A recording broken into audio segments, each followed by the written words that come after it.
সম্মানিত দর্শক, আসসালামু আলাইকুম। আমি সিএলটিভি 24 থেকে আমিনুল লিটন আপনাদেরকে স্বাগত জানাচ্ছি। 8 নং সুলভ বড় ওয়ার্ডের সম্মানিত সভাপতি কাজী শামসুল আলম ভাইয়ের সাথে আজকে যে বিভিন্ন বিষয় নিয়ে আজকে আমার সাথে কথা বলবো। যে শামসুল ভাই কেমন আছে? আলহামদুলিল্লাহ, ইনশাআল্লাহ। আচ্ছা শামসু ভাই, দীর্ঘদিন তো আপনি অসুস্থ ছিলেন, অনেকদিন হাসপাতালেও ছিলেন। যে এখন শারীরিক কি অবস্থা একটু জানবো। আলহামদুলিল্লাহ। দর্শক আসসালামু আলাইকুম।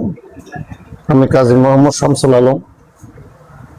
আমি 14 রমজান থেকে হাসপাতালে ভর্তি হয়েছি এবং আমার ডায়াবেটিস, প্রেশার এবং সোডিয়ামের সমস্যা নিয়ে আমি ভর্তি হয়েছিলাম।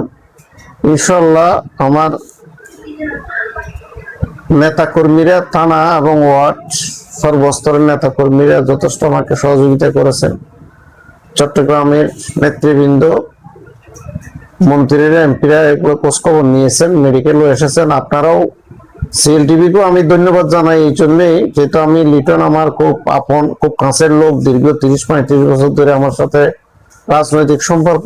সে কারণে আমার অসুস্থতার সংবাদ পেয়ে যে আপনি ওখানে ছুটে গিয়েছেন, গিয়ে এবং খোঁজখবর নিয়েছেন, ডাক্তারদের সাথে কথা বলেছেন। আপনারা সবাই সহযোগিতায় ইনশাআল্লাহ আমি খুব সহযোগিতা পেয়েছি এবং সাপোর্টিং পেয়েছি। এর জন্য আমি আমার ব্যক্তিগত পক্ষ থেকে আমি কৃতজ্ঞতা জানাই। আচ্ছা ভাই, এই তো নির্বাচন তো হয়ে গেল 12 তারিখ, যে একটা বিএনপি সরকার ক্ষমতায় বর্তমানে। যে শেখ হাসিনা একসময় বলছিল যে তারেক রহমানকে তুই পারলে দেশে আই, কি করবেন বলে মনে হয় আপনার?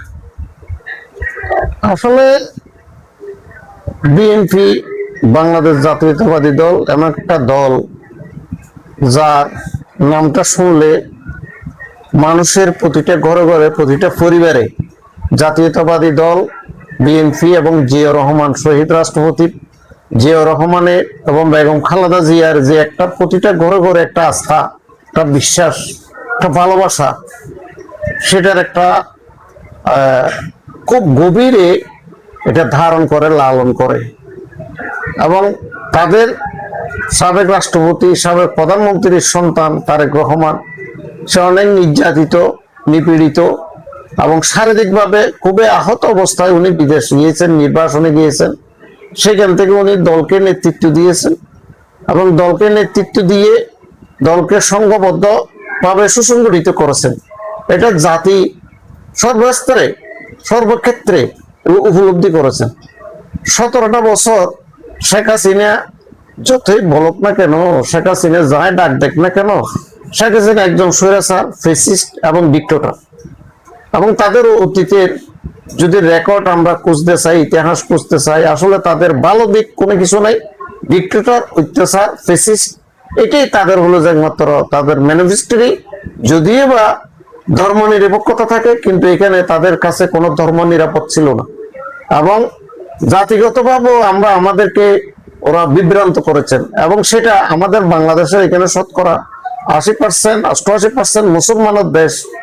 এখানে ওরা আমাদের মধ্যে একটা জাতিগতভাবে দাঙ্গা লাগাইতে চেয়েছিল। সকল ধর্মের মানুষ বুঝেছে যে আওয়ামী লীগ আসলে একজন ফ্যাসিস্ট এবং ধর্ম নিরপেক্ষতার কথা বললেও কিন্তু ওরা ডিক্টেটর। ওরা একটা বংশের জন্য, একটা গোষ্ঠীর জন্য ওরা কাজ করে। এই জন্য আওয়ামী লীগকে আসলে এই দেশের মানুষ প্রত্যাখ্যান, বারবার কেন প্রত্যাখ্যান করে, এই জন্য। আর ওরাও জানাতে সাধারণ মানুষের ভোট ওরা ক্ষমতায় যেতে পারবে না এবং এই জন্য ওরা ডিক্টেটর চালায়। এবং জাতীয়তাবাদী দল বিএনপি, শহীদ রাষ্ট্রপতি জিয়াউর রহমান এবং বেগম খালেদা জিয়া, তারেক রহমানের দর্শন এবং আদর্শ, এগুলো দেখে এই দেশের জাতি এবং এই নির্বাচনে স্বস্ফূর্তভাবে ভোট দিয়ে আমাদেরকে বিপুল বড়ে আমাদেরকে বিজয় করে আমাদেরকে সংসদে পাঠিয়ে এবং আমাদের সরকার গঠন করেছে। আমরাও এটাকে আসলে খুব চ্যালেঞ্জ হিসেবে নিয়েছিলাম এবং নির্বাচনের মানুষের ঘরে ঘরে এবং কাছে গিয়ে আমরা বুঝাতে পেরেছি, এদেশের মানুষও বুঝেছেন এবং বুদ্ধিজীবী, স্লিপিং যারা বোর্ডার, ব্যবসায়ীরা সর্বস্তরের মানুষ এটা বুঝে শুনে আমাদেরকে ভোট দিয়েছে, রাষ্ট্র পরিচালনার জন্য আমাদেরকে দায়িত্ব দিয়েছে। আচ্ছা শামসু ভাই, এই যে আওয়ামী লীগের সময় তো অনেক জিয়াল জুলুম নির্যাতন, জিয়াল কানায় কিরকম কিরকম কাটিয়েছেন একটু জানবো। আসলে রাজনীতি যখন করি আমরা, রাজনীতি করতে গিয়ে এটা জেল জুলুম হবে, এটা আপনার ব্রিটিশ আমল হতে নিয়ে পাকিস্তান আমলেও রাজনীতি করতে গেলে, রাজপথে থাকতে হলে, রাজনৈতিক সংগঠনের সাথে জড়িত থাকতে হলে এখানে মামলা হবে, মামলা হয়। কিন্তু এই 17টা বছরে এমন প্রতিহিংসায় রূপ নিয়েছেন যে এখানে ফ্যাসিস্ট সরকার ছাড়া অন্যান্য যারা রাজনৈতিক দল আছে, সংগঠন আছে এবং তাদের সাথে যে জোট, এই জোটের বাইরে যারা আছে তাদেরকে কোনো জায়গায় শান্তি দেয় নাই, এক জায়গায় থাকতে দেয় নাই, এক জায়গায় বসতে দেয় নাই, একটু দাঁড়াইতে দেয় নাই, মিছিল মিটিং করতে দেয় নাই। ওরা মামলা হামলা এগুলি ছাড়া তাদের আর কোনো ওদের অবস্থান ছিল না। এবং মানুষকে জিম্মি করে এক পর্যায়ে জিম্মি করে ওরা নির্বাচন করে বারবার ক্ষমতায় থাকার জন্য, এগুলো ফ্যাসিস্ট মনোভাবের যে বহিঃপ্রকাশ। আর জেলখানা, সেটা আসলে আমাদের কতগুলো অভিজ্ঞতা হয়েছে। এটা আসলে জেলখানা আর কোর্ট বিল্ডিং না গেলে দেশ এবং জাতি, রাষ্ট্র, রাজনীতি, মানুষের মন মানসিকতা আসলে বোঝা যায় না। কিন্তু আওয়ামী লীগ এই জিনিসটা আমাদেরকে শিখিয়ে গেছেন বা আমাদেরকে বুঝিয়ে গেছেন যে জেলখানা আসলে আমাদেরকে অনেক অভিজ্ঞতা বাড়িয়ে দিয়েছেন। যাক, এটা আমাদের দুঃখে সুখে জীবনে, আমাদের ফ্যামিলিতে এটার সাফারার, আমাদের ফ্যামিলি প্রত্যেকটা, আমাদের ছেলে মেয়েরা আমরা কিভাবে দিন কাটিয়েছি সেটা আমাদের সাথে যারা ছিল এটা ভাষায় প্রকাশ করার মতো না। 5টার পরে যখন গেট বন্ধ করে দেয় তখন ভিতরে যখন থাকতে হয়, তাহলে এটা উপলব্ধি করা যায় ছেলে মেয়েরা কেমন আছে, কোথায় আছে, কি অবস্থায় আছে, সেটা উপলব্ধি করা যায় খুব। এটা আমাদের এই 17টা বছর আমাদের যে গেছে, এটা জেলখানার জীবনটাও আমাদের খুব কঠিন জীবন। আবার আরেকটা জিনিস হলো যে আমরা এমন ভাবে ওখানে ছিলাম, ওখানেও আমরা বের হলে সকাল যখন ফজরের নামাজ পড়ে নাস্তা করে বের হই, ওখানে একটা মিছিল হয়ে যেত সরকারের বিরুদ্ধে, সব জাতীয়তাবাদী এবং যারা আমরা জাতীয়তাবাদী জোরের সাথে ছিল, যারা মামলা আসামি, তারা ওইখানে একটা মিলন মেলা, ওখানে একটা মিছিলের মতো হয়েছে। গায়েবী মামলার আসামি, এটা গায়েব যেতে মিথ্যা মামলা, ষড়যন্ত্র মিথ্যা মামলা এবং গায়েব মামলা আর 54 এগুলা একটা আবিষ্কার করে আমাদেরকে জিম্মি করে রেখেছে। আচ্ছা ভাই, এই যে আপনারা তো প্রতিশ্রুতি দিয়েছেন যে জনগণকে, একটু এই যে ফ্যামিলি কার্ড, যে এইটা নিয়ে কতটুকু আগালেন? আপনি দেখেন, আমরা যখন 1977 সালে 75-এর পরে একটা বিপ্লব হয়েছিল, একটা দুর্ঘটনা, হত্যাকাণ্ড হয়েছিল, আওয়ামী লীগ বাকশাল গঠন করেছিল।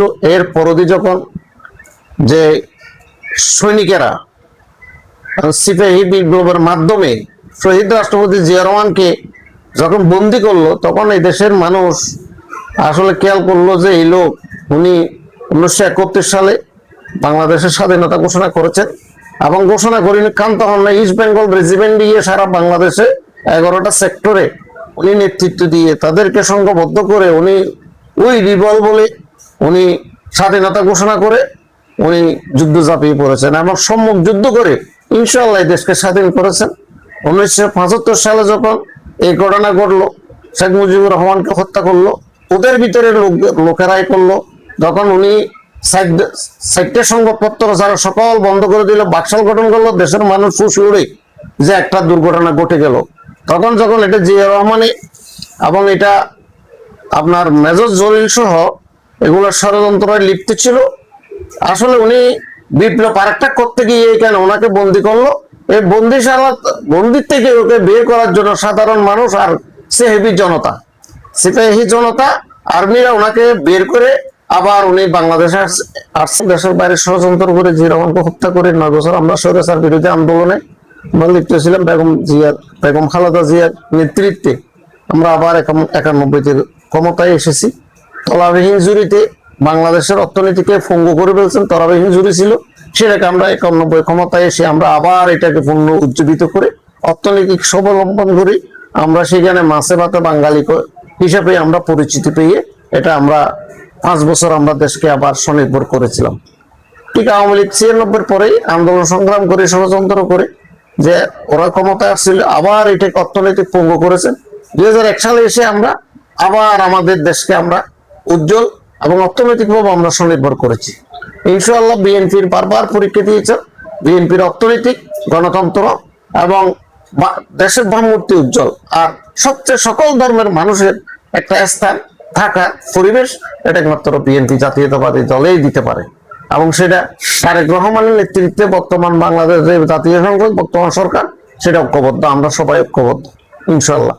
শমশু ভাই, আজকে আমাদেরকে আপনি সময় দেওয়ার জন্য আপনাকে অসংখ্য ধন্যবাদ জানাই। আপনাকেও ধন্যবাদ এবং সিএলটিভিকে ধন্যবাদ। এবং আমি আজকে এটাও বলতে চাই, আগামী দিনগুলোতে আমাদের খুব সতর্কতার সহিত আমাদের কাজ করতে হবে, কাজ করে যেতে হবে। যেহেতু আমরা দলকে ভালোবাসি, দলের জন্য কাজ করে যেতে হবে। সকলকে ধন্যবাদ। আসসালামু আলাইকুম। দর্শক, আমরা এতক্ষণ কথা বলছিলাম গ্রামের যে 8 নং সুলভ বড়ওয়ার্ডের সম্মানিত সভাপতি কাজী শামসুল আলম। আপনাদের খুবই সুপরিচিত যে কাজী শামসুল আলম, যে ওনার যে ওয়ার্ড রয়েছে সেই ওয়ার্ড নিয়ে এবং কি তারা প্রতিশ্রুতি দিয়েছেন, তারা যে অঙ্গীকার করেছেন যে জনগণের কাছে সেই অঙ্গীকার নিয়ে তারা অবশ্যই কাজ করে যাবেন। সবাইকে ধন্যবাদ।